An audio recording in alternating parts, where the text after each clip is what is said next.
가족인 4명 중 1명이 앓는 만큼 그야말로 이제 국민 질환이 됐다 이래도 과언이 아닌데요. 삶의 질을 떨어뜨리는 질환 또 2위로 꼽히기도 한다고 합니다. 그런 만큼 관절이 무너지면 일상이 무너진다 이런 말도 있다고 해요. 우리 김혜영 씨는 아직 젊으니 관절염 생각은 아직 할 때는 아닌 것 같은데 어떠세요? 아니에요. 네. 근데 요즘 그 젊은 사람들이 관절염으로 걱정을 되게 많이 한다는데 저는 사실 이게 관절염인가 할 때가 있는데 엊그저께도 막 넘어지고 그랬거든요. 근데 옛날 어르신들이 그러잖아요. 아, 야야야 비 올래나 보다 갑자기 무릎이 아프다 막 이러는데 왜 교수님 왜 날씨가 고주면 관절이 아픈 거죠? 나 이게 너무 궁금해요. 심 교수님. 아, 예. 우리가 날씨가 점점 이제 추워지면 환자들이 무릎이 아프다고 그리고 뼛속이 아프다고 얘기를 하죠. 보통 옛날에 어르신들이 그런 말씀 많이 하시잖아요. 뼛속에 바람 든다고. 그러니까 추워지게 되면요. 온도가 내려가게 되면 관절 주위에 근육이나 인대가 이렇게 경직되면서 관절의 운동이 원활치가 않고요. 그렇기 때문에 통증이 심해지는 경우들이 많이 있고요. 또 하나는 이제 추워지고 좀 온도가 내려가게 되면은 혈액순환이 원활치 않게 됩니다. 그렇게 되면은 이제 무릎 주위에 있는 통증이 더 강화되는 현상들이 있고 근육이 경직되면서 이 부상의 위험도 증가되게 되거든요. 또 하나는 이렇게 기압차가 생기면서 뼛속, 골수각 내에 압력차가 생기면서 평소 때는 안 아프시던 거가요. 어느 정도 온도가 내려가게 되면은 통증을 아주 심하게 느끼는 경우가 있습니다. 요즘에는 심지어 젊은 친구들도요. 젊은 환자들도 이렇게 운동하다 다치거나 아니면은 스마트폰 같은 것들을 오래 해가지고 관절염이 생겨서 젊은 분들도 추워지거나 아니면 비가 오면은 통증이 심해진다고 하시는 분들이 많이 있습니다. 그러니까요. 정말 뭐 암이나 희귀병 같은 중한 질환은 아니지만 평생 관리해야 되는 만성 질환도 각별히 신경을 써야 되는데 그중 하나인 관절염에 대해서 잘못 알고 있는 상식부터 좀 짚어볼게요. 오해와 진실 첫 번째입니다. 한 번 망가진 연골은 다시 재생되지 않는다. 이거 맞을까요? 예, 아쉽게도 맞습니다. 예, 무릎 연골을 한번 보시면 이렇게 무릎을 제가 제껴보겠습니다. 모형에서 보시면 이렇게 윗뼈에 이렇게 닿고 있는 부분 여기가 이제 연골 부분이고요. 또 뚜껑뼈를 보면 이렇게 연골 부분이 있습니다. 이 두께가 2에서 3mm 정도밖에 안 됩니다. 굉장히 얇죠.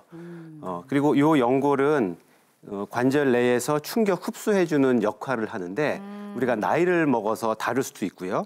아니면 교통사고처럼 외상을 당한다든지 아니면 운동을 심하게 하다가 관절 연골이 손상될 수가 있습니다. 그럼 이렇게 까여서 나가게 되겠죠.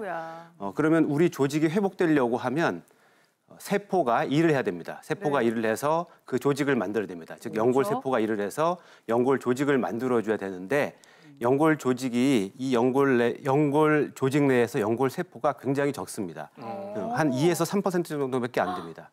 그러니까 넓은 평원에 일꾼들이 띄엄띄엄 있기 때문에 일을 아무리 열심히 해도 결국에는 일 양이 적은 거죠. 그래서 결국에는 이 연골 세포가 굉장히 적기 때문에 한번 손상이 되면 연골은 재생되지 않습니다. 그만큼 건강할 때 미리미리 예방하고 지켜야겠고요. 그럼요. 두 번째 오해와 진실도 풀어봅니다. 두 번째는요. 관절염 약 처방받으면 평생 복용해야 한다. 이렇게 알고 있는 분들도 많은데 심 교수님 어떨까요? 예, 관절염 약은 크게 이제 염증과 통증을 조절해주는 소염 진통제하고요. 부가적으로 이제 연골 보호제 등이 있습니다. 그렇기 때문에 우리가 이제 증상이 실제로 있는지 아니면 이제 퇴행성 관절염이 있는지를 정확히 알고 이제 먹어야 되는 것이고요. 관절염이 있다고 하더라도 증상이 별로 없고 일상생활에 문제가 없는 경우에는 그냥 그 소염진통제를 먹지 않고 연골 보호제만으로도 충분합니다. 또 이제 염자나 아니면은 힘줄염 같은 것들이 있어서 소염진통제를 먹는 경우에는요, 약을 먹다 증상이 없어지게 되면 약 끊어도 되는 거거든요. 그렇기 때문에 약을 평생 먹어야 된다고 그 겁이 나가지고 치료를 늦추는 거는 별로 좋은 일이 아닐 것 같습니다. 네, 그리고 말씀하신 병원 치료만큼이나 평소에 운동도 잘 챙겨야 되는데 거기에 대한 궁금증이에요. 자, 일단 관절염 걸리면은 관절 운동은 금물이다. 그러니까 달아지지 않도록 좀 아껴야 될 것 같은데 이게 맞는 건가요, 교수님? 네, 아닙니다. 아니에요? 반대입니다. 언뜻 생각하시면은 맞을 것 같죠.